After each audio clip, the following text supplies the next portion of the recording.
Pemirsa, untuk mengetahui informasi terkini terkait dengan sidang lanjutan kasus korupsi pemerasan pengurusan sertifikat K3 dengan terdakwa ex Wakil Menteri Ketenagakerjaan Emmanuel Ebenezer atau Noel.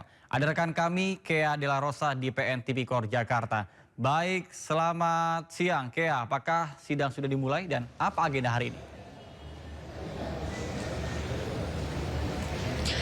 Baik, selamat siang Nata dan juga pemirsa di rumah. Saat ini saya menyaksikan secara langsung agenda sidang dari kasus korupsi dan juga pemerasan yang dilakukan untuk mendapatkan sertifikat 3K yang dilakukan oleh mantan Wakil Menteri Ketenagakerjaan Republik Indonesia atau Wamenaker, yakni Noel dan juga 11 terdakwa lainnya yang tadi hadir di Pengadilan Negeri Jakarta Pusat ini pada pukul 10.20 dan sidang dimulai pada pukul 10.50.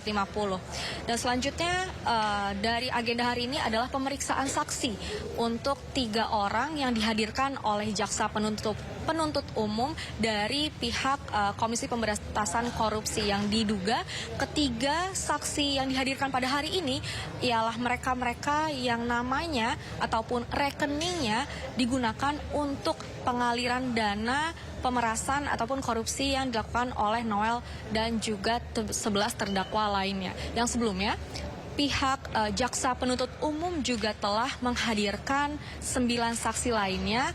Selanjutnya juga pada hari Jumat lalu jaksa penuntut umum juga menghadirkan 2 pejabat dari Kementerian Ketenagakerjaan Republik Indonesia untuk hadir dan juga menjelaskan terkait kronologi bagaimana proses pemerasan tersebut terjadi di wilayah Kementerian Ketenagakerjaan, lalu juga aliran dana yang akhirnya mengalir ke rekening-rekening dari 11 terdakwa lainnya.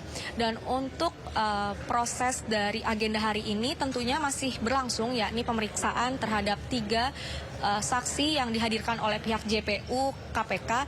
Dan jika kita ingin mengilas kembali kasus ini, Nata dan juga pemirsa, kasus ini bermula pada Agustus 2025 lalu di mana Wamenaker kita ataupun ex Wamenaker kita yakni Noel tertangkap oleh KPK dan diduga melakukan proses pemerasan oleh beberapa pihak pemohon untuk mendapatkan sertifikat 3K atau keselamatan dan kesehatan kerja yang ternyata telah mendapatkan Noel dan juga terdakwa telah mendapatkan hasil uang sebesar 6,5 miliar yang diduga uang tersebut ialah hasil dari pemerasan yang dilakukan oleh Noel dan 11 terdakwa lainnya. Dan untuk hari ini kami masih terus memantau bagaimana jalannya sidang dan juga kita masih menunggu untuk hasil sidang dari 3 saksi yang didatangkan oleh pihak JPU dari KPK. Kembali ke studio, Nata.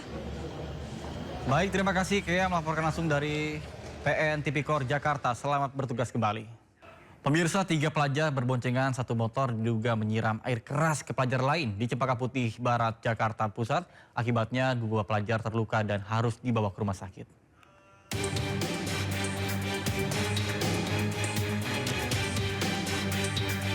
Detik-detik aksi 3 pelajar SMA saat akan melakukan penyiraman diduga air keras kepada 3 pelajar lainnya di Jakarta. Mereka selanjutnya menyiramkan cairan tersebut kepada pelajar lain dan langsung kabur.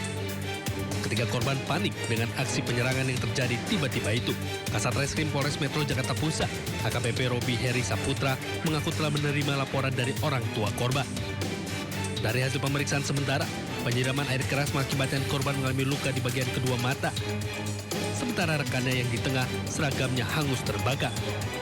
LP tersebut sudah ditangani oleh Sat PPA dan PPO Polres Metro Jakarta Pusat. Untuk korban sendiri ada luka atau cedera di bagian mata yang sempat ditangani di rumah sakit kemudian tapi saat ini sudah kembali ke rumah.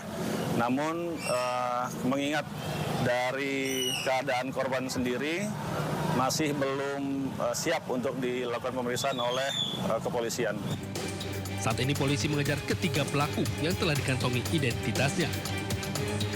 Dari Jakarta, Randi Sanjaya Airis melaporkan.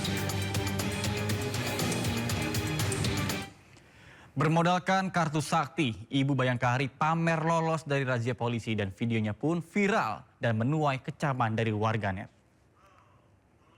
Guys, ada razia guys di Bundaran Tugu Juang 2. Video seorang ibu Bayangkari pamer lolos dari razia viral di media sosial.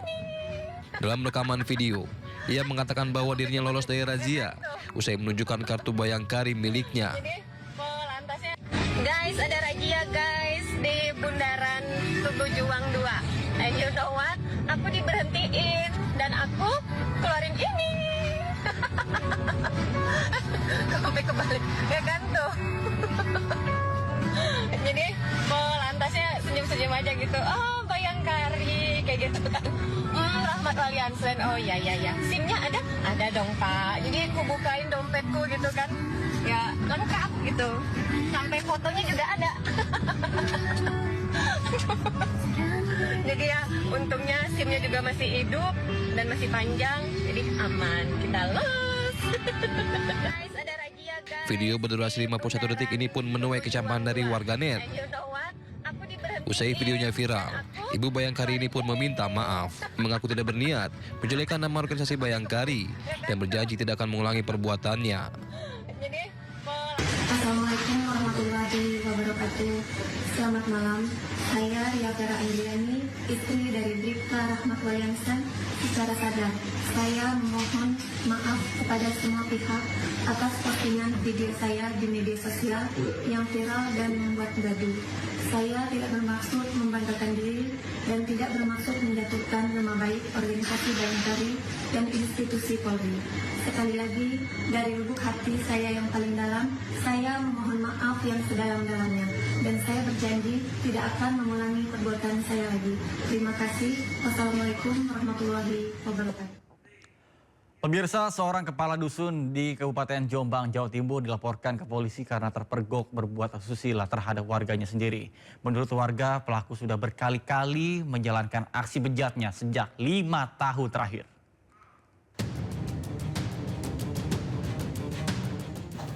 Rekaman kamera ponsel menunjukkan seorang kepala dusun di Desa Karobelah, Kecamatan Mojo Agung, Kabupaten Jombang, Jawa Timur, keluar dari kamar seorang warganya. Video ini direkam oleh putri korban yang geram karena kerap memergoki pelaku kabur dari kamar orang tuanya, namun tidak pernah bisa membuktikan secara hukum. Berbekal bukti rekaman video, suami korban melaporkan kepala dusun ke Unit Perlindungan Perempuan dan Anak Polres Jombang. Selain melaporkan pelaku ke kantor polisi, suami korban juga mengaku telah mengadukan pelaku kepada Kepala Desa Karobelah. Dari masyarakat minta Pak Sukar sebagai kepala dusun itu minta untuk mengundurkan diri secara baik-baik sebagai kepala dusun. Yang pertama. Yang kedua, kalau tidak bisa ditindaklanjuti di tingkat hukum atau diproses di tingkat hukum di tingkat berikutnya seperti itu. Kasat Reskrim Polres Jombang membenarkan telah menerima laporan mengenai perselingkuhan seorang kepala dusun dan saat ini kasusnya masih dalam penyelidikan.